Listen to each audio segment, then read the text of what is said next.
everyone, back to another episode of CINEMAWARS. I am your host, Alex Helmer. Guys, we have a great episode today featuring two fantastic competitors, a championship match. Our reigning defending champion, the Chef Nikita, defends his title for the first time since winning it in the Season 3 CINEMAWARS Battle Royale against the stalker, Jaren Heron, in his second match after an impressive win in his last CINEMAWARS debut. Our prompt today being, what movie franchise should be rebooted? A lot of franchises out there. A lot of people don't like reboots, but today we can convince you all that some of them at least one of them at least, should get another chance. Let me introduce you all to the competitors. First of all, you saw him last time already making his way to fan favorite / most hated player. It is the stalker, Jaren Heron. As you know, Alex, the host Helmer, I choose my words very deliberately, so I think your editor can take the next 30 seconds to have a breather. First of all, I want to say thank you for having me here. I'm incredibly grateful for this opportunity. I think on my last appearance, I proved that I belong here. I'm very excited to have a shot at the champion. Nikita is someone who I know, someone I've had on my show, someone I've broken bread with, but I've also seen all his matches. I've watched him as he's lived, as he's slept, as he's made love. And like last time on this show, I'm not here to make friends. I'm here to win, and I will bleed him like a pig to do it. And making his way to the arena, he is the current and 3-time CINEMAWARS champion of the world. It is the Chef Nikita, making his Season 4 CINEMAWARS debut. Nikita, you're a 3-time champion, one of the best, record holder in the division. How are you feeling going against the stalker for the first time? Well, first of all, I'm excited to be in the first match this season. It's been a while since the Battle Royale, which was quite an exciting event on its own.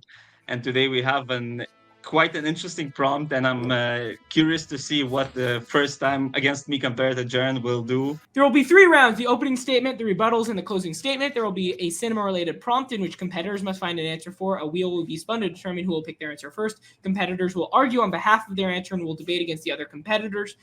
The judges will grade each competitor out of 5 points for the opening and closing rounds and 10 points for the rebuttal round. The competitor with the most points at the end of the match will be declared the winner. All right, guys, pretty boring wheel. Let's get to it as the rest of my tabs come up.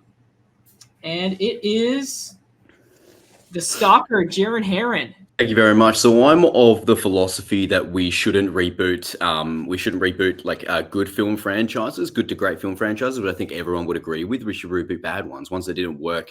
And so I think it's absolutely time to reboot the Scooby-Doo franchise, which is 100% a fact and not a joke, because this franchise has been tried a couple of times, but it's lacked direction. It's lacked passion. There have been interested filmmakers in the past, like James Gunn really wanted to make it, but too much studio interference has ever stopped something like that from really getting off the ground.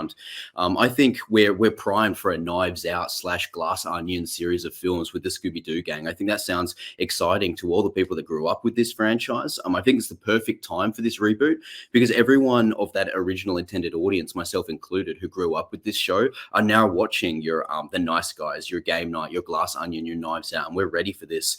It doesn't have to be a retread of anything. You just take these existing characters and you can mine so many new stories, so many interesting things for these guys to get involved with. There's so much room for originality, which is something that reboots often don't have. They often take the original story and just do the exact same thing, but a little bit different. But we can completely go off script with Scooby-Doo. There's honestly anywhere we could start from here. The franchise that I think should be rebooted, it was an easy pick, but I think it has to be Resident Evil. Even though we've recently gotten some films, they were complete colossal messes. And I think Resident Evil is a gaming franchise that is respected by everyone around the world. And right now, there are 2 factors playing in its favor: that the current games, the old games, are being remade, and they're extremely successful. Each one's being nominated for Game of the Year award. And the second factor is that the video game adaptation age has probably begun to replace the superhero age. And we can see that with the Super Mario crossing $1 billion last year. We saw it even with the Uncharted getting a lot of money. Of course, we have the recent 2 shows called Fallout and Last of Us that were extremely successful. I mean, Fallout is yet to get all its accolades, but it's already being loved by everyone, including myself. And I think Resident Evil could benefit from a not adaptation of, let's say, the story of the games per se, but go the Fallout way and rather explore the world of Resident Evil and make its own story within it. All right, guys, scores have been tabulated for our two competitors. For this round, it is out of 5. Now, as the one and only judge, I can say objectively, I liked both different, both different approaches to the prompt and to their openings. Nikita going from more analytical point of view in terms of his references and box office numbers, and then Jaron more on a mission-focused approach in terms of what he would actually kind of do story-wise and character-wise with his new version of Scooby-Doo. So I thought both of them were effective.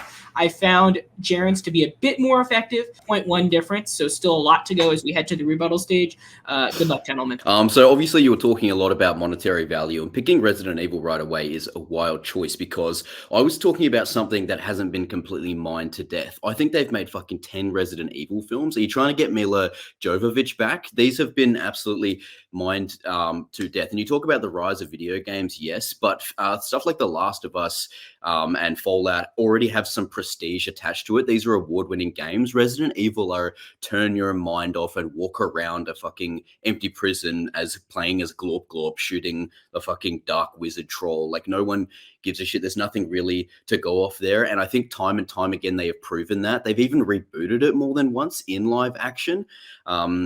There's no prestige there. I think if you take all of your 10 Resident Evil films all together, they've probably barely grossed $100 million. These aren't profitable films. They're not films people want to see. And I don't really see how you can get anything of substance there. Whereas I talked about how Scooby-Doo had so much potential there, in referencing other films kind of like it, how there is potential there. And I like to make a good film and to make money because there is an audience for it. Where's the audience for Resident Evil, and where is the basis of to make a good product? I don't see how it works at all. You mentioned that Resident Evil haven't crossed 100 million, all of them. The last 2 films each crossed 300 million plus. So, and that's just the last 2 films. I mean, not counting the shitty reboots, of course. So there's obviously a demand for this franchise, and these are not just as mindless shooting games, because they do get nominated for Game of the Year every single time they get made, and there's insane anticipation for them. So that's just for that part, of course. And second of all, I didn't mean that the games should be adapted as they are, as mindless shooting games. They can be set in the world of the Resident Evil, which is what Fallout has just done. It hasn't adapted anything. It included prompts and decorations and some characters from the games, but the story itself is something original, which easily could be done in Resident Evil, and then use the characters as, let's say, guiding points to excite the fans and bring that nostalgia factor that everyone seems to love. So from the financial standpoint, I think it will be very good. For the Scooby-Doo, look, I do love the original 2 Scooby-Doo films. I watched them as a kid, and they were a lot of fun. I watched the cartoon as a kid as well. But I think what is going to be your target audience for Scooby-Doo? Yes, okay, they just recently released in 2020, I believe, an animated film which wasn't so hot and successful.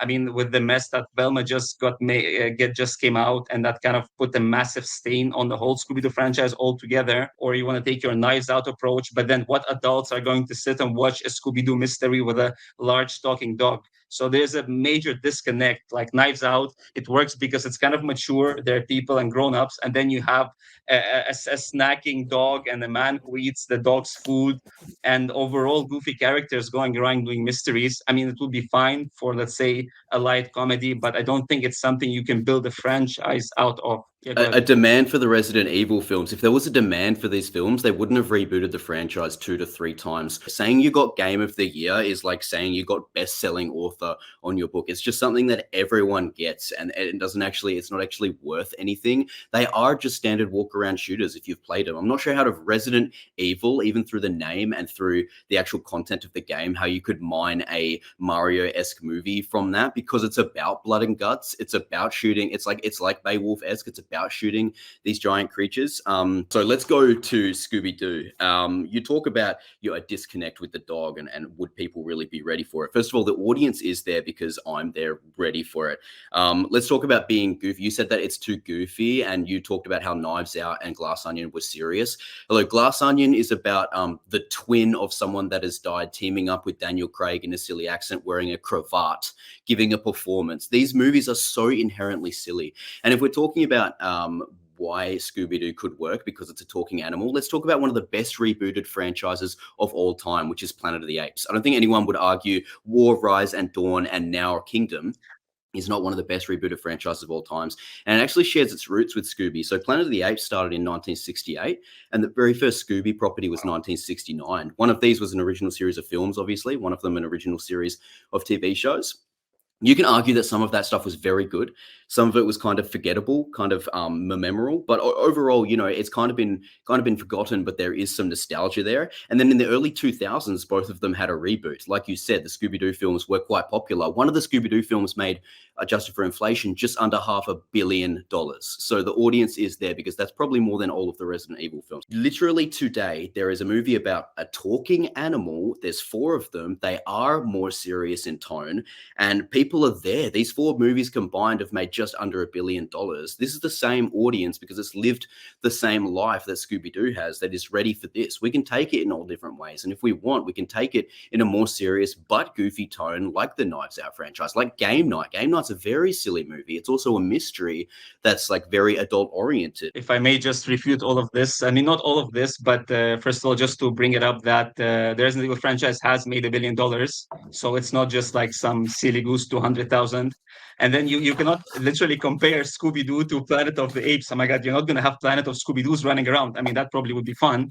But then the Planet of the Apes is a serious like film with the, I mean, interesting story and the concept of evolution and whatnot, and mankind and some philosophical thoughts even in it. So these two cannot be compared. I like how you dug through the rabbit hole going back to the 60s. That was pretty cool, impressive.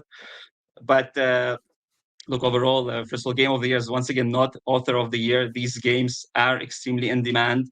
And as mentioned, that I'm not gonna say they're gonna be like Super Mario Brothers because that will be ridiculous. There will be more like, let's say, John Wick-esque, very dark, clever, slick action shooter with the zombies, and you can have emotional attachment there as well, of course, because you can make any story you want. You just need to have the world of it, and then the familiarity, much like in Fallout, you had your amazing moments because you had great character building and writing, but then you have all the fans coming in to see it because of the world, the props, the music, etc., etc., etc. So the same can be replicated. And for Knives Out, I didn't say it's a serious movie. I said they are extremely silly movies as well. But I mean, you can expect adults to come and tune in to see it. I mean, what you're gonna have Scooby-Doo as a next Netflix exclusive, and that's it. And yeah, once again, Resident Evil was rebooted only once so far. So yeah, and that was a failed attempt. I agree, which is why it needs to be rebooted now because of how well the games are doing and because of the new trend for the video game adaptations, which will take over the superhero genre in no time. All right, so that's going to do it, guys. Great round of rebuttals. We're going to get to the scores, and then we will be back to you all. All right, folks. So scores have been calculated from this round of rebuttals. 10 points are up for grabs for each competitor in this round, making it the most important of the 3. And yeah, loved both the arguments. Jaren, silliness of the Knives Out movies, the Apes connection, and then he came up with some analytics at the end. However, his avoidance of the target audience point from Nikita, I'm still waiting to hear kind of his viewpoint. And then for Nikita, the Fallout reference, the TV references, his kind of updated kind of more kind of in terms of today's world where video game adaptations are becoming more complex. I like that. However, I'm still yet to hear his actual take on what makes his Resident Evil franchise different from the other movies. The score as of right now, Jaren extends his lead. 12.9 to 12.6 is the current score as we head to the rebuttal round worth 5 points each. We are going to head to Nikita first as Jaren went first in the first round. Okay, so what would make, let's say, my films different is, as mentioned before, we will take a more of an emotional approach, using the, let's say, the Last of Us style, where you're going to have characters, new characters, maybe have kids in it involved. No, maybe just a group of young people going around trying to survive is thrown at them. And maybe someone will get bitten, someone will try to survive. And this what will make it's different from the first films because they're essentially just numbing action. And imagine people came in and tuned in for all this numbing action. And they kept coming in for movie after movie after movie, even though they was just run around and shoot them up. So imagine you have the slick style of shoot them up, you have the experience, you have the emotional story, you can have the good music, the slick action, and then release it into the cinema to the public. So imagine those films making $300 million, and how much will those make with the properly structured story, properly planned story for multiple films, not just slapping things onto each other as they go. And at the end of the day, nowadays the studios are extremely cautious. They only take the projects that are a sure deal, that will make money, and this has proven that it can make money. And this will, with an adjusted story, with improved narrative, it can only make more. So you're talking about making an emotional film, mate. The foundation for that doesn't exist. They're silly run-around shoot-'em-ups. Like, you talk about making John Wick. What's a video game that flies off the shelf that has an emotional story? Uncharted. Who the fuck saw that and liked it? No one cares. It's Resident Evil. It's filmmaking poison. They've had 10 chances to make this good, and it's never worked. You talk about straight to streaming for Scooby-Doo. Resident Evil literally had a straight to Netflix show like 2 years ago, and again, that failed also. Scooby-Doo, we have an interesting story there, and we haven't seen it. It's not been proven yet. Resident Evil's had hundreds of chances to prove it can work, and it hasn't. Scooby-Doo, we haven't had that chance yet. For a target audience, I'll say again, like I said in my very first argument, the target audience for this is the people that watched Scooby-Doo as kids in 2000, like you said you did, Nikita, like I did. Because right now, we watched that, we loved it as kids, and now we're watching these more adult skewing things, like a Game Night, like a Knives Out, like a Glass Onion, and we're ready for Scooby-Doo to be in that bracket. We're ready for a more mature version of it. And again, it can be silly. If it made 500 million in 2002, how much can it make now? It can make so much. People want Scooby-Doo. People love Scooby-Doo. There's a reason they keep thinking about readapting it. There are filmmakers that want to do it. James Gunn now has influence, and he wanted to make an R-rated version. Give it to him. That's going to do it. All right, guys. Congratulations on the great match. We're going to be right back with the final scores. All right, guys. So scores have been tabulated. The match is over. We got our two franchises who our two competitors think should be rebooted. Great ending to a great match. And the winner and the new CINEMAWARS champion of the world, the Stalker, Jaron Heron, solidifying the W in the final round, extending his lead once again. Jaron, you've only played 2 matches, but I think it was very apparent that this one was a lot tougher than your last one, as Nikita has proven himself to be a tumultuous, just very gritty opponent. If you can talk me through how you were able to fend him off today. Yeah, absolutely. Like you said, it was a lot harder than my last match. First of all, this feels incredible. I'm so grateful to be here. But Nikita, man, he is really fucking tough. Hey, he kind of takes similar stances to what I try to do, similar tactics, where you note down very specific things that were good points, and then immediately not only try to come back with something as to why, like, defend yourself, but then also throw a jab right back, because it's the points decision is literally about how many jabs you can land. This might not even be the last time I see him, because if he has to have another match to earn another spot back, I guarantee you he's going to give it a red hot crack. But the end all be all is he wasn't as good as me today. And now you're kind of a new champion now. We saw Jacob kind of take over the division last season. Agnello had the first season. Nikita had the second season. So this is the 4th season now. Every season we've had a new competitor rise up and become the formidable top CINEMAWARS player. Are you that player this season? If anyone comes at me to take a shot, they better not miss, because if they do, I'll bleed you and I'll take you down. I love this. This is what I do. The only person in the world I can lose an argument to is my wife. Anyone else, I'll find your weakness and I'll bloody take you down, mate. Arguing one-on-one is a lot tougher, because you have to address every single point, and then you need to come back to everything. And as you said, throw a jab back. So we kept doing that back and front, I think, both of us. And he had very nice arguments, and I think his passion for his pick really propelled him through, and his hatred for my pick. And congratulations on the title, and definitely I'll be seeing you again. You're not the first person to win, but also not the last person that I'm going to lose to. That's going to do it for another episode of CINEMAWARS here on the League of Cinephiles. The Stalker, Jaron Heron, our new champion. Guys, thank you again. Make sure you like the video, subscribe to the channel. Comment down below which movie franchise you think should be rebooted, if there were one or a couple that we missed out on. So thank you so much, guys. We'll see you soon, and ciao.